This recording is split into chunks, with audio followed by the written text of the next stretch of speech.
Hey everyone, and welcome to another video. This video is going to be a bit of a follow-up to yesterday's video, how we kind of talked about bugs and glitches.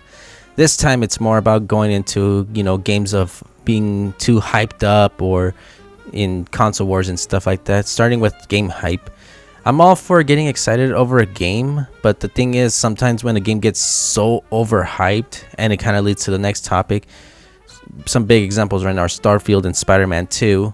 What kind of kills a game's hype for me is especially when people get a little too excited that they start having to trash talk, or it turns into almost kind of like a cult where if you don't agree with them, they just assume, oh, you're on X. Like, for example, Starfield. I'm not that excited over it because, well, it's legit just what's it called, Fallout in space, and it's made by Bethesda. I kind of have a good idea how the game's gonna play out. Doesn't matter how many new features and everything they add. I know how the game's gonna play out, and I'm not that excited about it. I can play it myself. I have an Xbox Series S that I can easily hook up and play, but I just don't want to. But because of the hype behind that game, the second I say something like that, people will immediately say, oh, you're just a PlayStation player, or you're probably just a casual. Basically, they start insulting me because I'm not matching their hype, which in turn only makes the game hype even worse, because then I'm like, well, if that's how you're gonna feel about me not wanting to play this game, then I'm just not gonna bother at all. I'm just gonna leave you to it. You can be in your little toxic bubble for all I care. And then same with Spider-Man.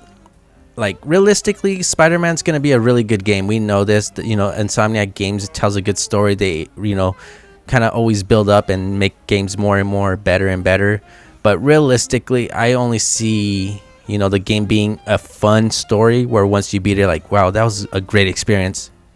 And then you're kind of just left doing the side missions and collectibles, and that's it.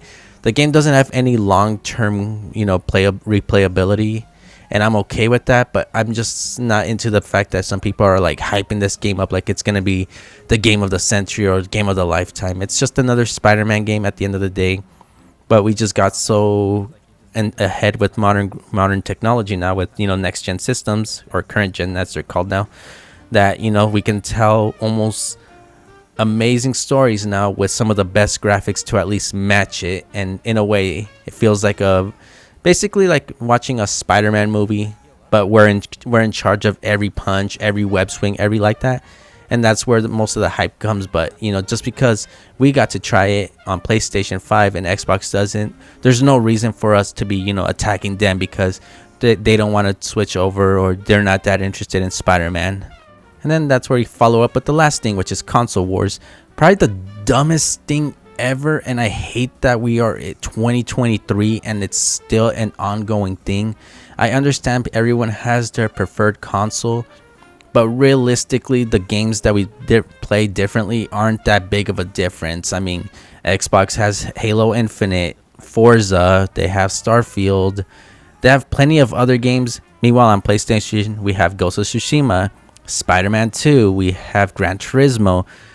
We have similar games, but different at the same time. And the sooner we accept that, and the other thing too is, if you went through the trouble of getting an Xbox Series X or S or a PlayStation 5, why are you limiting yourself to just not getting the other system and instead sticking to one system and trash talking someone else because they went with the opposite of your decision?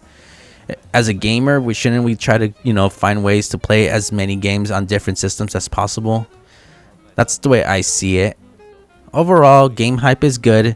Get excited for a game, but don't get too overhyped to the point that it becomes toxic and you start having to name call or be an asshole to someone else over a video game, because 2023 had a lot of good games. What's 2024, 2025? We still have ways to go before winning Grand Theft Auto 6. We already know, doesn't matter what exclusive comes out of Xbox, PC, or PlayStation. Everyone knows as soon as we see that teaser trailer for GTA 6, that's all the hype. We waited so long for a new Grand Theft Auto. You already know, doesn't matter what game gets the best exclusive, we're gonna get a lot of hype coming from Grand Theft Auto 6. So people really gotta learn to tone it down a smidge when it comes to getting excited over a video game, because there's always gonna be other games to get excited for. and the best thing to be doing is trying to try every game out there on different platforms instead of limiting yourself and then resorting to a console war with someone else because they wanted to play on their preferred system that's not yours.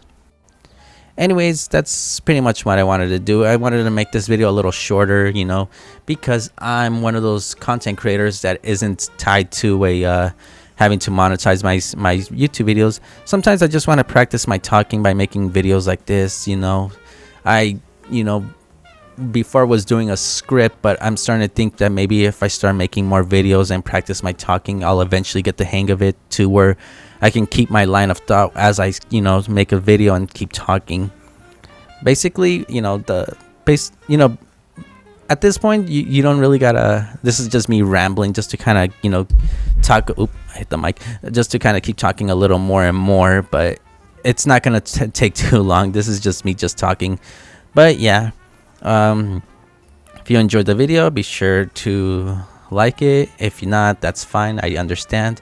Let me know what you think about about what I said regarding game hype and console wars. If it's a dumb thing, if it's not, if you're with it or against it, I'd like to hear what your thoughts are. And again, if any of you are curious, I know I keep going back and forth, but maybe at some point I'll make it a permanent thing. But for now, I will be streaming more on Twitch. If you want to follow me, I'll leave a link in the description. Otherwise, I'll also leave a Kratos Agape link with all my other things. It's also in my About Me section as well if you want to check that out. Other than that, also, if you're curious about the game I'm playing right now, it's called Sea of Stars. It's a pretty fun game. I'm already like almost an hour and a half in. This is just the beginning part, so no major spoilers. It's on PS Plus Extra. It's on Xbox Game Pass, and yeah, I would recommend really trying this game out if you're into RPG games. Just wanted to throw that out because, well, I'm someone that's always gonna be trying various games. But yeah, with that being said, I hope you enjoyed this video, and I'll see you all later.